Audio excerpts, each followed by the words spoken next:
in 1950 and 51, 5 bombs exploded in Jewish premises in Baghdad, and that accelerated the exodus of the Jews to Israel. In 1950, there were 135,000 Iraqi Jews. 2 years later, there were only about 10,000 left, and 125,000 Jews ended up in Israel. And there were always rumors when I was a boy that the Mossad had a hand in the bombs. And there was never any evidence, and Israel, of course, denied any involvement in the bombs.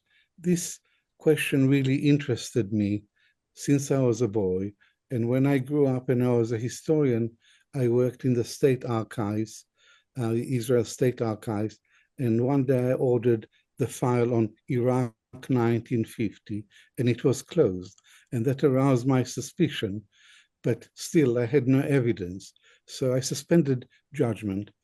But when I was working on my memoirs, I was staying with my mother in Ramat Gan, a town near Tel Aviv, and I met a friend of hers, an elderly friend of hers, Yaakov Karkukli, who was a member of the Zionist underground in Baghdad.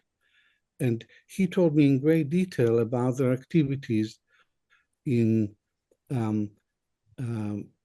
encouraging first illegal Jewish migration to Israel, and then later legal migration.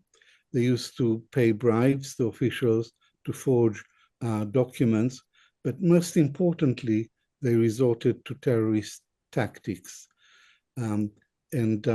His colleague, Yosef Basri, was the one who planted 3 out of the 5 bombs. The other 2 were unrelated to the Jewish underground, but these 3 bombs were the work of the Jewish underground. And Yosef Basri's controller was an Israeli intelligence officer called Max Binet, and Max Binet orchestrated these bombings.